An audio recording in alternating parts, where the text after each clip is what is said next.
Dan Rasulullah SAW menyebutkan dalam hadis, di antara hak seorang muslim terhadap muslim yang lain adalah idza stansahaka fansahhu. Jika ada yang meminta nasihat darimu, maka berikanlah. Dan Rasulullah SAW menyebutkan dalam hadis, ad-dinu an-nasihah. Agama ini adalah merupakan nasihat. Jadi agama ini dibangun di atas dasar saling menasihati dalam kebaikan.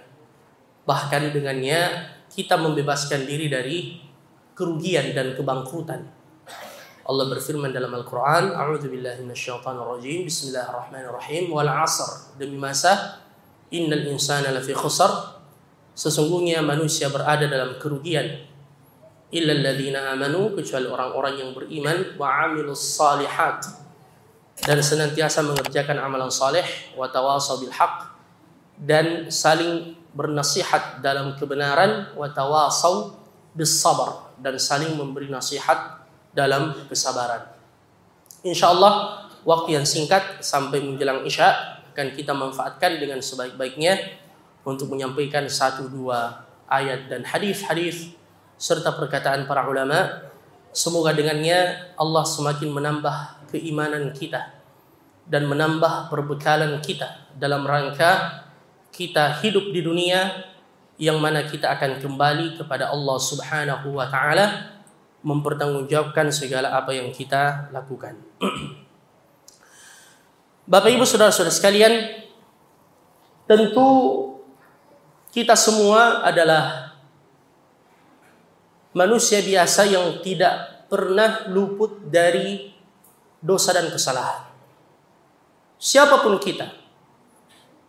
Makanya Nabi sallallahu alaihi wasallam menegaskan dalam hadis, kullu bani Adam khata'. Setiap anak cucu Adam itu khata'. Khata' dalam bahasa Arab, ya, Nabi tidak mengatakan khati atau mukhti. Nabi tidak sekedar mengatakan setiap anak cucu Adam itu pasti pernah terjatuh dalam kesalahan, tapi beliau mengatakan khata'. Ini dalam bahasa Arab disebut dengan sighah mubalaghah. Khata' artinya banyak melakukan kesalahan. Khata' banyak melakukan kesalahan. Makanya kalau dikatakan naim misalnya tidur, tapi kalau nawam tukang tidur. Kalau dikatakan akil makan, dia makan, tapi kalau dikatakan akal tukang makan. Jadi kalau khati bersalah, tapi kalau dikatakan khata' banyak melakukan kesalahan. Itulah manusia. Dan kita semua pasti merasakan itu, Bapak Ibu saudara-saudara sekalian. Kullu bani Adam khata'. Namun kata beliau, wa khairul khata'ina tawwabun. Sebaik-baik orang yang bersalah adalah yang bertaubat kepada Allah Subhanahu wa taala. Dosa yang kita lakukan, Bapak Ibu saudara-saudara sekalian, pasti ada dampak serta akibatnya, ya. Akan mengakibatkan satu, di dunia ini Bapak Ibu saudara-saudara sekalian, kita akan merasakan kegelisahan dan bisa menjadi sebab Allah Subhanahu wa taala kemudian tidak memberkahi kehidupan kita. Makanya mengapa istighfar, meminta ampun kepada Allah adalah salah satu di antara jalan dan pembuka dari pintu-pintu rezeki. Ya. Jadi kalau kita merasakan misalnya ada masalah yang berat, atau misalkan perdagangan kita ya keuntungannya tidak sesuai dengan yang kita harapkan, atau urusan kita tidak pernah selesai dan kelar-kelar, ya, maka di antara solusinya, solusi Qur'aniyah adalah perbanyak istighfar. Dan ini bukan saya yang mengatakan. Allah Subhanahu wa taala yang menyebutkan di dalam Al-Qur'an lewat lisannya Nabi Nuh alaihi salam. Beliau berdakwah kepada kaumnya dan menyampaikan, "Faqultu astaghfiru rabbakum innahu kana ghaffara." Faqultu, dan saya berkata, kata Nuh, faqultu astaghfiru, perbanyaklah istighfar kepada Tuhan kalian. Innahu kana ghaffara, sesungguhnya Allah Maha Pengampun. Yursilis samaa'a 'alaikum midrara, Allah akan menurunkan kepada kalian hujan yang bermanfaat. Wa yumdidakum bi amwalin wa banina wa yaj'al lakum jannatin wa yaj'al lakum anhara. Allah akan melapangkan kepada kalian harta-harta kalian dan keturunan kalian, memberkahi ladang-ladang kalian, sawah-sawah kalian, perdagangan-perdagangan kalian, dan seterusnya. Jadi dengan memperbanyak istighfar, Bapak Ibu Saudara-saudara sekalian, Allah akan memberikan kepada kita jalan keluar dari segala permasalahan yang kita hadapi. Bahkan kita akan mendapatkan rezeki dari jalan yang kita tidak sangka-sangka. Bapak Ibu Saudara-saudara sekalian, dosa yang kita lakukan di dunia ini akan kita pertanggungjawabkan di hari kemudian. Dalam surah Taha, Allah Subhanahu wa taala berfirman, "Innahu man ya'ti rabbahu mujriman fa inna lahu jahannam la yamutu fiha wa la yahya." Barang siapa yang datang menghadap kepada Allah Subhanahu wa taala mujriman, dalam keadaan mujrim. Mujrim artinya dia memikul dosa yang banyak. Fa inna lahu jahannam, maka dia akan dimasukkan ke dalam neraka jahannam. La yamutu fiha wa la yahya. Dia tidak mati di dalamnya dan tidak hidup di dalamnya. Mengapa dikatakan tidak mati dan tidak hidup? Karena dia akan kekal di dalam neraka jahannam. Bahkan dia minta kepada malaikat penjaga neraka, "Wa nadaw ya maliku liyaqdi 'alaina rabbuk." Mereka berseru dan berkata kepada malaikat penjaga neraka, "Malik, liyaqdi 'alaina rabbuk." Tolong sampaikan kepada Tuhanmu, wahai Malik, matikan saja kami. Daripada setengah mati menanggung siksa seperti ini, matikan saja kami. Namun datang jawaban dari malaikat penjaga neraka, "Innakum makithun." Kalian akan tinggal kekal di dalamnya. Na'udzubillah. Jadi mereka minta untuk dimatikan, namun Bapak Ibu Saudara-saudara sekalian, mereka tidak dimatikan di dalam neraka. Mereka minta untuk diringankan azabnya, juga ditolak permintaan itu, bahkan dilipat gandakan ya setiap saat.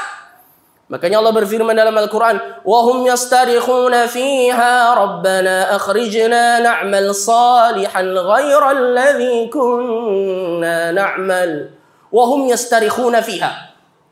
Mereka berteriak-teriak di dalam neraka. Ya. Kemudian mereka berkata, Rabbana, wahai Tuhan kami, akhrijna, keluarkan kami dari tempat ini, na'mal salihan ghairal ladzi kunna na'mal. Niscaya kalau engkau mengembalikan kami ya Rabb ke dunia, kami akan mengerjakan amalan saleh dan tidak lagi mengulangi kelalaian dan kesalahan kami dulu di dunia. Jadi dia minta untuk dikembalikan ke dunia. Bahkan ketika ajal ya hendak menjemput nyawanya, dia baru menyesal, ya. Sebagaimana yang Allah gambarkan dalam Al-Qur'an, hatta idza jaa ahaduhumul maut qala rabbirji'un. Sampai ketika ajal mendatangi mereka, mereka baru berkata, qala rabbirji'un, ya Allah kembalikan aku ke dunia sesaat saja. Qala rabbirji'un la'alli a'malu salihan fima tarakt. Saya ingin mengerjakan amalan saleh dan saya tidak akan mengulangi kesalahan saya dulu di dunia. Namun penyesalan yang seperti ini terlambat. Allah Subhanahu wa taala kemudian mengatakan, kalla, sekali-sekali tidak. Innaha kalimatun huwa qailuha wa min waraihim barzakhun ila yaumi yub'atsun. Innaha kalimatun, sesungguhnya itu adalah kedustaan dan penyesalan yang mereka ucapkan. Dalam ayat yang lain Allah mengatakan, lau ruddu la'adu lima nuhu anhu. Andaikan mereka dikembalikan ke dunia, mereka kembali mengulangi apa yang pernah mereka lakukan dulu dalam kelalaian dan kemaksiatan. Wala'udzubillahi min dzalik. Jadi Bapak Ibu Saudara-saudara sekalian, ini penyesalan yang sia-sia. Makanya Allah Subhanahu wa taala memberikan kepada kita kesempatan hidup di dunia ini untuk mengumpulkan bekal sebanyak-banyaknya dengan mengerjakan amalan saleh dan berusaha untuk kemudian menyicil dosa-dosa kita, agar kemudian kita berusaha untuk menghapuskannya sebelum kita berjumpa dengan Allah Subhanahu wa taala. Karena dosa itu akan menjadi beban di hari kemudian. Sebagaimana firman Allah dalam Al-Qur'an, liyahmilu awzarahum kamilatan yaumal qiyamati wa min awzari alladhina yudhillunahum bighairi ilm ala sa'a ma yazirun. Mereka memikul dosanya secara sempurna di hari kemudian dan memikul dosa-dosa orang-orang yang ia sesatkan. Na'udzubillah. Dan inilah bahayanya kalau kita menjadi sebab ya kesesatan orang lain. Mohon maaf saya maju sedikit, agak panas saya rasa di sini. Ya. Saya minta tisu kalau ada. Saya minta maaf. Ya. Wah, masya Allah, alhamdulillah. Oh, iya. Kalau saya ke belakang di sini tidak kelihatan nanti. Ya. Subhanallah. Ini di dalam masjid ber-AC, tapi kita masih merasakan panas dan saya sampai berkeringat. Di hari kiamat nanti, ya, di hari kiamat nanti matahari didekatkan di ubun-ubun kita. Ya, makanya kita berlindung kepada Allah dari panasnya api neraka insyaallah. Dan salah satu di antara golongan yang mendapatkan naungan khusus di hari kiamat adalah warajulun qalbahu mu'allakum bil masajid. Orang yang hatinya senantiasa bergantung dengan masjid-masjid Allah Subhanahu wa taala.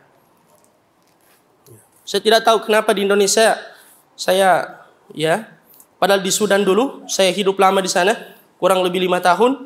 Biasa panas sampai 50 derajat Celcius, tapi masih bisa tahan. Ya Masya Allah. Tapi tidak apa-apa insya Allah. Baik, Bapak Ibu Saudara-saudara sekalian, kita lanjutkan. Bahwasanya dosa yang kita kerjakan di dunia ini akan kita pikul di hari kemudian. Makanya kita berusaha untuk menguranginya sedikit demi sedikit. Bapak Ibu, sebelum kita kembali kepada Allah Subhanahu wa taala. Dan ini yang menjadi inti pembahasan kita pada malam hari ini. Bagaimana kita bisa kemudian mengurangi dosa-dosa kita dan berusaha untuk bahkan menghilangkan dari diri-diri kita, karena itu akan membebani pundak-pundak kita di hari kemudian. Makanya Allah berkata kepada nabinya, alam nashrah laka sadrak wa wada'na anka wizrak. Kami telah menurunkan dosa-dosa yang ada pada dirimu wahai Muhammad, alladzi anqadha dhahrak, yang akan memberatkan punggungmu. Jadi dosa-dosa itu kita akan pikul, kita akan pertanggungjawabkan di hari kemudian. Bapak Ibu Saudara-saudara sekalian. Nah, ada 3 amalan atau ada 3 hal yang dengannya Allah Subhanahu wa taala akan menghapuskan dosa-dosa seorang hamba. Ya, dan ini yang kita akan sampaikan pada malam hari ini, semoga kita bisa mengamalkannya. Yang pertama Bapak Ibu Saudara-saudara sekalian adalah at-taubah, yaitu memperbanyak taubat kepada Allah Subhanahu wa taala. Allah berfirman di dalam Al-Qur'an, ya ayyuhalladzina amanu, wahai orang-orang yang beriman, tubu ilallahi taubatan nasuha. Bertaubatlah kalian kepada Allah Subhanahu wa taala dengan taubat yang sebenar-benarnya. Kemudian di surah An-Nur, Allah Subhanahu wa taala memerintahkan kita, wa tubu ilallahi jami'an ayyuhal mu'minuna la'allakum tuflihun. Dan bertaubatlah kalian semua wahai orang-orang yang beriman. Jadi yang disuruh bertaubat di sini adalah orang-orang yang beriman. Ini menunjukkan bahwasanya sampai orang yang beriman pun pasti banyak melakukan perbuatan dosa dan kesalahan. Ya. Karena bukanlah syarat ketakwaan seseorang dikatakan bertakwa ketika dia tidak pernah terjatuh dalam perbuatan dosa. Bahkan Allah Subhanahu wa taala dalam surah Ali Imran ketika menyebutkan sifat dan ciri penghuni surga yang dijanjikan dengan ampunan dan surga yang luasnya seperti langit dan bumi, Allah menyebutkan di antara sifat dan cirinya, walladzina idza fa'alu fahishatan aw zalamu anfusahum dzakarullah. Dan orang-orang yang ketika ia melakukan perbuatan keji, perbuatan yang kotor, perbuatan dosa, atau zalim pada diri-diri mereka sendiri, mereka segera ingat kepada Allah Subhanahu wa taala. Wastaghfaru li dzunubihim, dan beristighfar dari dosa-dosa mereka. Wa may yaghfiru dzunuba illallah, dan siapakah gerangan yang mengampunkan dosa selain Allah? Walam yusirru ala ma fa'alu wa hum ya'lamun. Dan mereka tidak terus-menerus melakukan perbuatan dosa itu dan mereka mengetahuinya, kata Allah Subhanahu wa taala. Jadi Bapak Ibu Saudara-saudara sekalian, Bertaubat kepada Allah adalah perintah dari Allah Subhanahu wa ta'ala. Bahkan Allah Subhanahu wa ta'ala memanggil kita dan menyuruh kita pada setiap saat untuk kita kembali kepadanya. Sebanyak apapun dosa yang pernah kita lakukan. Contohnya dalam surah Az-Zumar, Allah Subhanahu wa ta'ala memanggil dan menyuruh kita. Qul, katakan wahai Muhammad, Qul ya ibadiyalladzina asrafu ala anfusihim la taqnatu min rahmatillah. Katakanlah wahai Muhammad kepada hamba-hambaku yang melampaui batas. La taqnatu min rahmatillah. Janganlah kalian berputus asa dari rahmat Allah Subhanahu wa ta'ala. Inna Allah yaghfirul dhunuba jami'a. Sesungguhnya Allah Subhanahu wa ta'ala mengampunkan semua dosa-dosa. Innahu huwal ghafurur rahim. Sesungguhnya Allah Maha Pengampun dan Maha Penyayang. Kemudian kata Allah, wa anibu ila rabbikum wa aslimu lah. Wa anibu, kembalilah kalian. Coba kita lihat Allah yang memanggil kita. Wa anibu.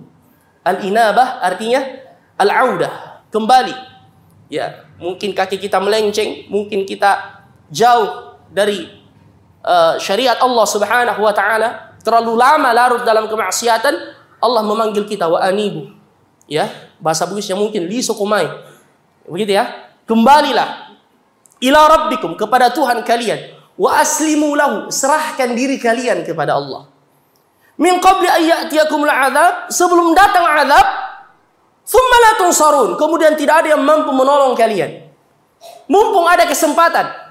Ya. Kemudian selanjutnya, wattabi'u ahsana ma unzila ilaikum min rabbikum. Setelah engkau bertaubat, kembali kepada Allah, berusaha hidup istiqamah, mengikuti petunjuk Allah sebagaimana diturunkan kepada kalian lewat Nabi Muhammad sallallahu alaihi wasallam, min qabli an ya'tiyakumul 'adzabu baghtatan wa antum la tash'urun.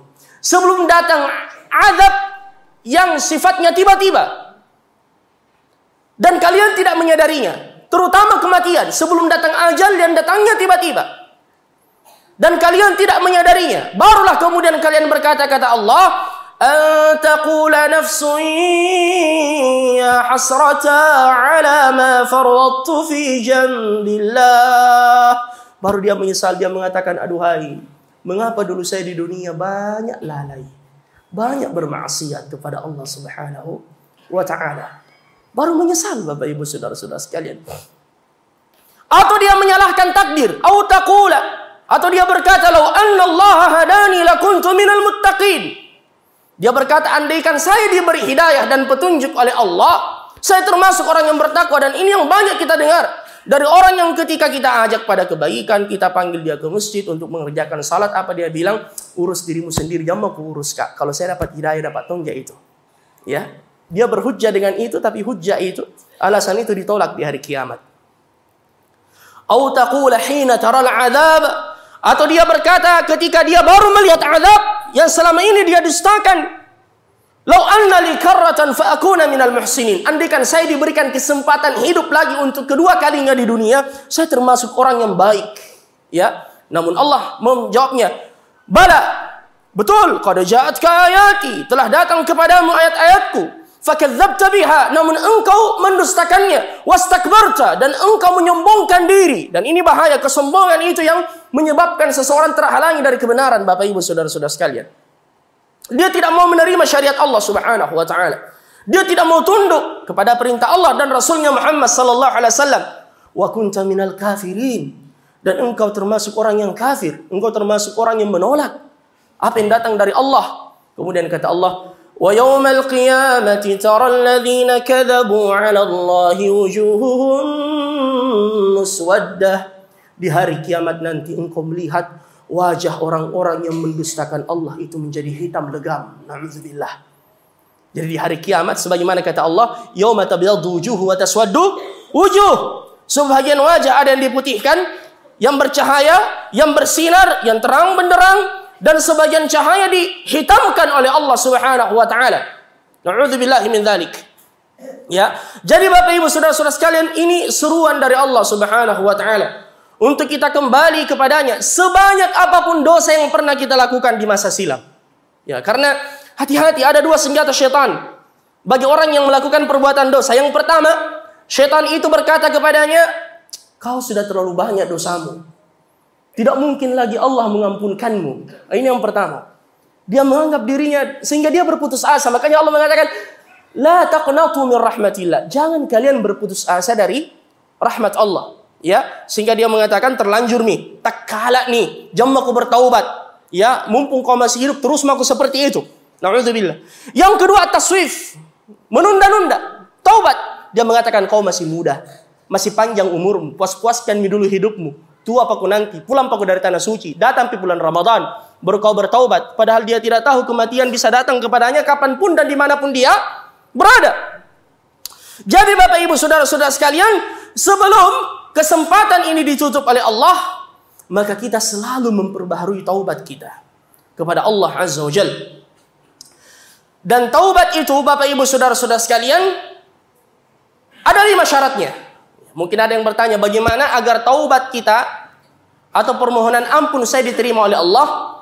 Syaratnya ada 5. Ya, ingat baik-baik ini, syaratnya ada 5. 1, ikhlas, bertaubat karena Allah. Ya. Yang kedua adalah al-iqla', segera meninggalkan perbuatan dosa itu. Al-iqla', tinggalkan. Yang ketiga adalah an-nadam, menyesal.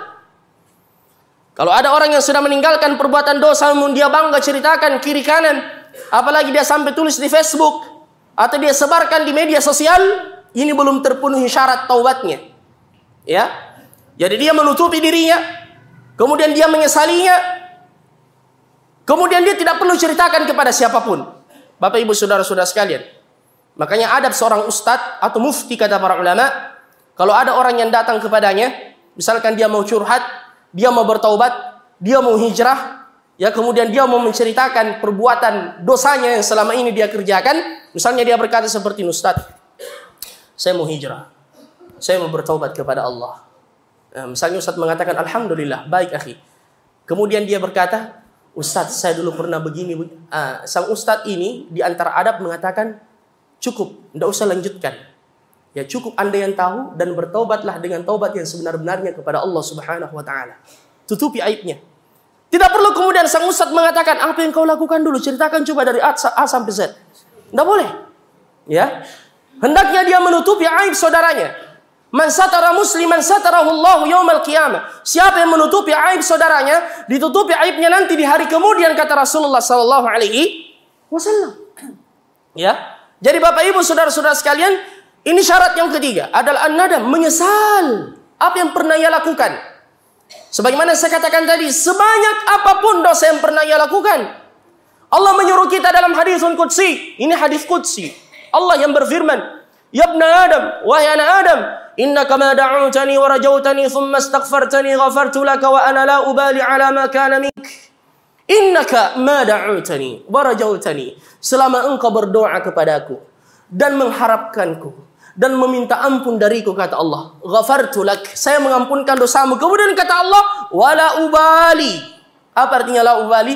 Saya tidak peduli dengan apa yang pernah kau lakukan dulu di masa silam. Ya, saya tidak peduli. Ya ibna Adam, wahai anak Adam, lau balagat dhunubuka anana sama. Andaikan dosamu sudah setinggi langit, kata Allah, thumma astaghfartani ghafartu lak. Kemudian kalian meminta ampun dariku, aku ampunkan dosa-dosa kalian. Ya ibna Adam, wahai anak Adam, lau ataitani biqurabil ardi khataya. Andaikan kalian datang kepada aku dengan membawa dosa sebesar bumi ini. Sebesar bumi ini. Ya, bukan sebesar kota Pindrang. Sebesar kota Pindrang saja luar biasa kalau dosa seluas kota Pindrang. Allah mengatakan sebesar bumi ini.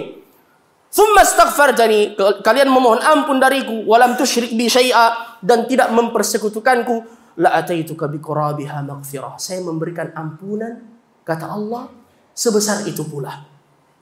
Ya. Dan Nabi mengatakan, innamal a'malu bil khawatim. Seseorang itu tergantung penghujung kehidupannya. Misalkan ada orang diberi jatah umur oleh Allah 65 tahun. Kita mengambil yang pertengahan lah. Ya, 65 tahun. Selama 60 tahun atau 61 tahun atau 63 tahun atau 64 tahun 11 bulan. Dia banyak bermaksiat kepada Allah. Semua jenis dosa dia pernah lakukan. Namun pada hari-hari terakhir dari kehidupannya, dia kemudian bertaubat kepada Allah dengan taubatan nasuha. Ya, insya Allah Allah berkenan untuk menerima taubatnya selama syarat-syaratnya itu terpenuhi. Sebanyak apapun, sebesar apapun, Bapak Ibu saudara-saudara sekalian. Ada pernah di zaman Nabi orang tua, kakek-kakek sudah putih semua rambutnya, bahkan alisnya juga sudah putih. Bayangkan, biasa ada orang tua rambutnya saja yang putih, tapi alisnya masih tetap hitam. Ini menunjukkan dia sudah sepuh sekali. Sampai alisnya juga sudah putih. Dia datang kepada Nabi, ya Rasulullah. Ya, dia mengadu, curhat. Dia menyampaikan, saya banyak dosa di masa silam. Tak satu pun dosa kecuali saya pernah melakukannya. Subhanallah. Apa kata Nabi? Atashhadu an la ilaha illallah wa anni Rasulullah. Kau bersaksi tiada Tuhan yang berhak disembah selain Allah, dan aku adalah utusan Allah. Dia kemudian berkata, asyhadu an la ilaha illallah wa annaka Rasulullah. Allah mengatakan, Allah mengampunkan dosa-dosamu. Dia kemudian berkata, wa ghadarati wa fajarati ya Rasulullah. Bagaimana dengan dosa-dosa saya selama ini? Banyak sekali ya Rasulullah. Bukan Nabi yang menjawabnya, Allah yang menurunkan firman-Nya. Walladzina la yad'una ma'allahi ilahan akhar. Dan orang-orang yang tidak menyembah selain Allah Subhanahu wa taala, wala yaqtuluna an-nafsa allati harrama Allah illa bil haqqi wala yaznun. Dan orang yang tidak membunuh jiwa yang diharamkan baginya, dan orang yang tidak melakukan perbuatan zina. La ilaha illallah, ini 3 dosa besar. Syirik, membunuh, berzina. Na'udzubillah. Wa man yaf'al dzalika yalqa athama. Siapa yang melakukan perbuatan itu, kata Allah, dia akan dan memikul dosa yang sangat besar. Yudha'af lahu al-'adzabu yawmal qiyamah. Dilipat gandakan dosanya di hari kiamat. Wa yakhlud fihi muhana. Dia kekal di dalam neraka dalam keadaan terhina. Ya. Ini mengerikan, ini ayat. Sampai di sini mengerikan. Tapi lanjutkan ayat setelahnya. Allah mengatakan, illa man tab, kecuali orang yang bertaubat. Wa aman, dan dia beriman kepada Allah, menyesal apa yang pernah dia lakukan di masa silam. Wa amila amalan salihah, dan berusaha mengerjakan amalan saleh dari yang tersisa dari umurnya. Apa balasannya ya Rabbana? Allah mengatakan, faulaika yubaddilullahu sayyi'atihim hasanat. Maka mereka-mereka itulah, coba kita perhatikan ini ayat di akhir surah Al-Furqan. Bukan cuma Allah mengampunkan dosa-dosanya, tapi kata Allah, mereka kalau bertaubat kepada Allah, beriman kepada Allah, dan berusaha mengerjakan amalan saleh, maka bukan cuma diampunkan dosanya, justru dosa-dosa yang pernah mereka lakukan di masa silam itu diubah menjadi pahala dan kebaikan di sisi Allah Subhanahu wa taala. Allahu akbar. Ini kalau kita benar-benar tulus, jujur bertaubat kepada Allah Subhanahu wa taala. Ya. Ini menunjukkan keluasan rahmat Allah, Bapak Ibu saudara-saudara sekalian. Jadi saya ulangi, ikhlas karena Allah. Kalau perlu menangis di hadapan Allah di sepertiga malam yang terakhir, karena penyesalan kita dengan apa yang kita lakukan di masa silam. Kemudian al-iqla', tinggalkan segera. An-nadam, sesali. Kemudian yang keempat, al-azmu alla ya'ud, bertekad untuk tidak mengulangi lagi. Kalaupun terjadi lagi tanpa kita sengaja, bertobat lagi. Ya, bertobat lagi. Bapak Ibu saudara-saudara sekalian, yang penting tidak disengaja-sengaja. Ya. Kemudian syarat yang kelima adalah sebelum waktunya dicabut oleh Allah Subhanahu wa taala. Kapan waktunya taubat itu dicabut? Ada 2. 1, ketika datang hari kiamat. Ya. Sebagaimana dalam sebuah hadis Rasulullah bersabda, "Innallaha yaqbalu taubatal 'abdi ma lam yughargir." Sesungguhnya Allah Subhanahu wa taala menerima taubat seorang hamba ma lam yughargir, selama nyawa belum sampai di kerongkongannya. Ya. Ini ketika kematian dan ajal merenggut nyawanya. Makanya Bapak Ibu saudara-saudara sekalian, inilah yang menjadi sebab mengapa Fir'aun yang mengaku diri sebagai Tuhan, yang banyak melakukan kerusakan dan kemaksiatan, ya, ketika ditenggelamkan di lautan, Bapak Ibu saudara-saudara sekalian, di akhir-akhir hidupnya ketika nyawa telah sampai di kerongkongannya, dia baru mau bertaubat dan beriman kepada Allah. Allah mengabadikan di dalam Al-Quran, hatta idza adrakahul gharaq, sampai ketika dia telah ditenggelamkan oleh Allah di lautan, baru dia berkata, amantu annahu la ilaha illalladzi amanat bihi banu Israel. Saya beriman dengan Tuhan yang disembah oleh Bani Israel. Saya beriman dengan Tuhannya Musa dan Harun. Tapi Allah yang menjawabnya, al-ana, baru sekarang, wahai Fir'aun, waqad asaita qablu, dan sebelumnya engkau banyak bermaksiat, wa kunta minal mufsidin, dan banyak melakukan kerusakan.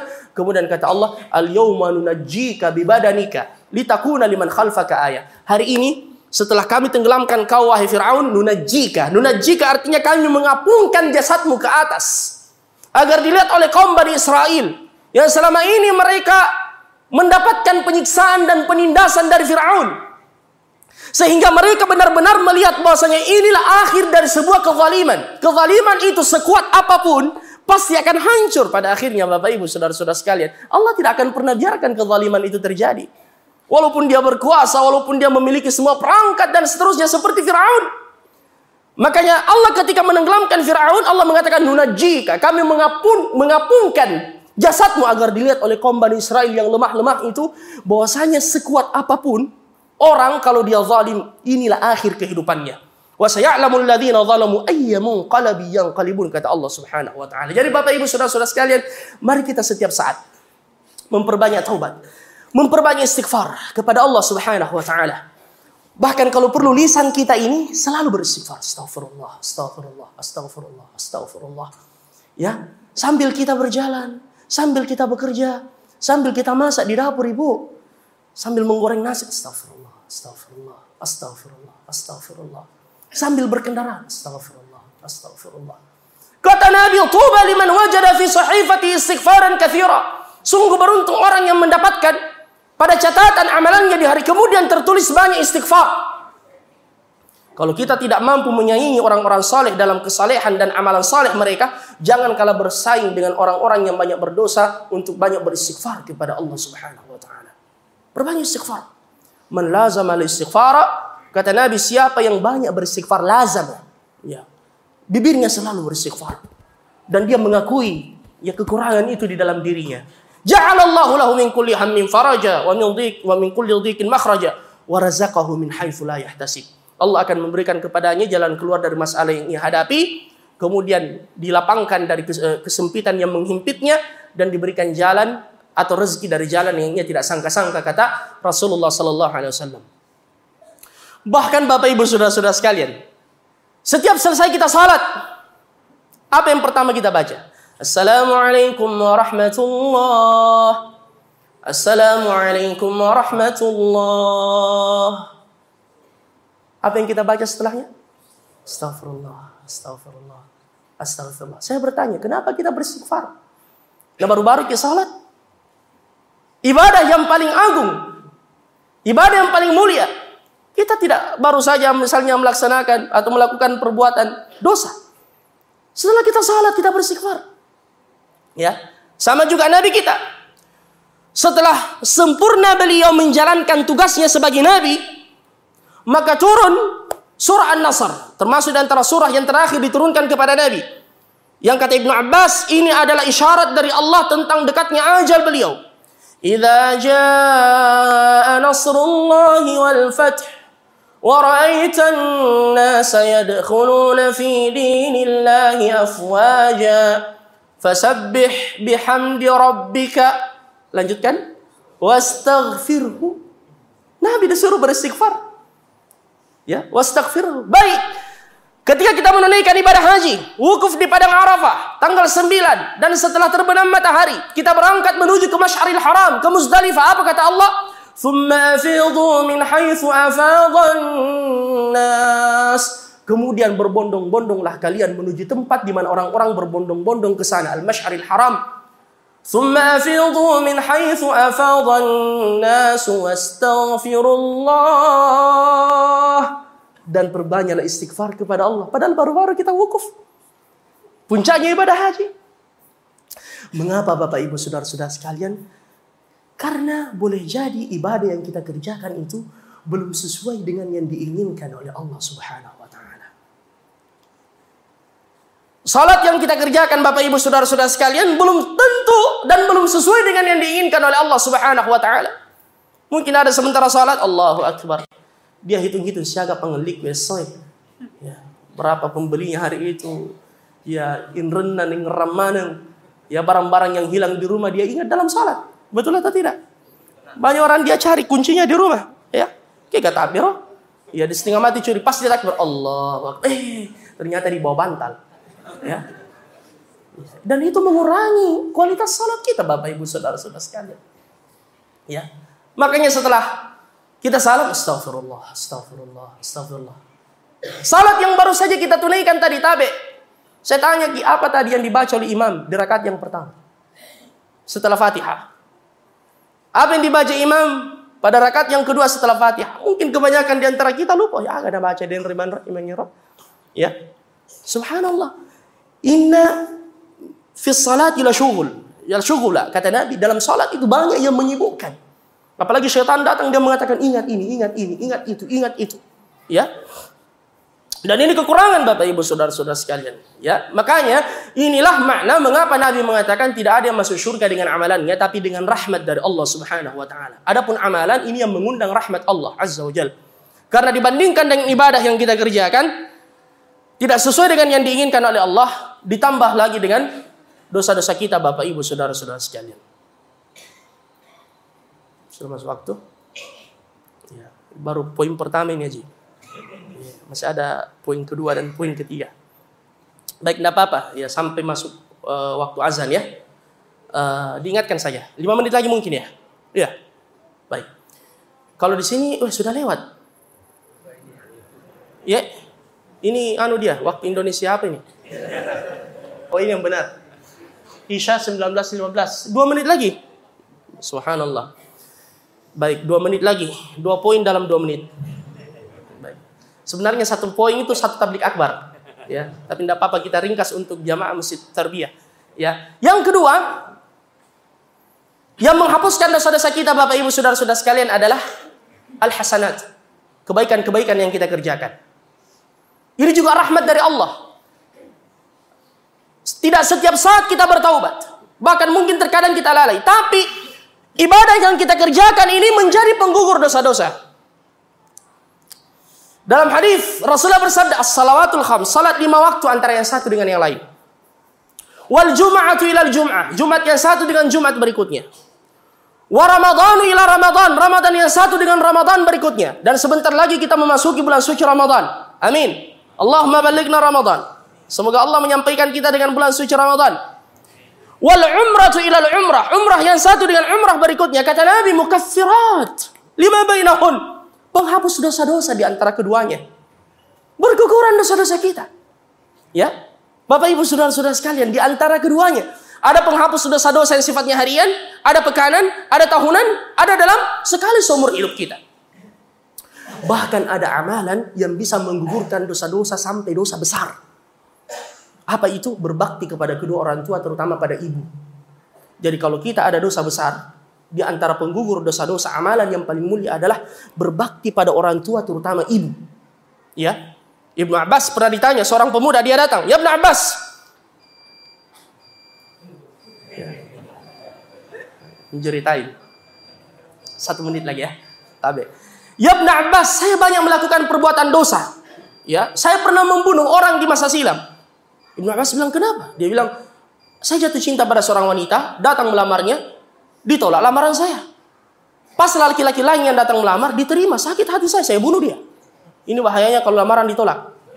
Ya, dukun bisa bertindak. Akhirnya Ibnu Abbas bertanya, ummuka hayya, ibumu masih hidup? Dia bilang sudah meninggal. Apa kata Ibnu Abbas? Bertaubat pada Allah dan perbanyak amalan saleh. Ketika orang ini pergi, muridnya bertanya, ya Ibnu Abbas, kenapa kau tanyakan ibunya? Dia bilang, karena tidak ada amalan yang paling mulia yang bisa menghapuskan dosa-dosa melebihi berbakti pada ibu. Makanya siapa di antara kita yang di rumahnya ada orang tuanya, ibunya atau bapaknya apalagi sudah pikun, tidak mampu mengurus dirinya, jangan pernah merasa terbebani. Wallahi itulah pintu surga yang paling dekat mengantarkan kita ke surga. Ya, jangan kita mengatakan, saya capek ini urus bapak mama, dibelikan pampersnya apa semua gini. Lah, itulah pintu surga kita Bapak Ibu saudara-saudara sekalian. Itulah sebab keberkahan hidup kita. Dan siapa yang berbakti pada orang tuanya, tunggulah anaknya juga akan berbakti kepada dia insyaallah tabaraka wa taala. Kalau mau keberkahan hidup, maka berbaktilah pada kedua orang tua. Mohon maaf, poin ketiga tidak bisa kita sampaikan. Ya, tapi saya sebutkan saja. Poin yang ketiga, penggugur dosa-dosa adalah ujian yang menimpa kita. Ya, satu hadis yang mewakili, ma yusibul muslima min wasabin wala nasabin wala hammin wala ghammin wala huznin hatta syauka yushakuha thumma ihtasabahu illa kaffarallahu biha khataya. Tidaklah sesuatu yang menimpa seorang muslim dari perasaan sedih, gelisah, gundah gulana, sakit yang menimpa dirinya sampai duri kecil yang menusuk kakinya. Nah, kalau kaki digalungi mak darah misalnya, kemudian ada yang kita injak duri, ya, putri Imanu misalnya, kemudian kita bersabar mengharapkan ganjaran di sisi Allah, kata Nabi, melainkan dosa-dosanya akan berguguran. Makanya kalau ada musibah yang menimpa kita, sabar dan harapkan pahala dari Allah Subhanahu wa taala, dengannya Allah menggugurkan dosa-dosa kita insyaallah. Demikian pengajian kita pada malam hari ini, mudah-mudahan ada manfaatnya dan mohon maaf atas segala kekurangan. Mudah-mudahan kita bisa bersua di lain kesempatan insyaallah. Syukran wa jazakumullah khairan. Subhanakallahumma bihamdika asyhadu an la ilaha illa anta wa astaghfiruka wa atubu ilaik wa akhiru da'wana alhamdulillahi rabbil alamin. Assalamualaikum warahmatullahi wabarakatuh.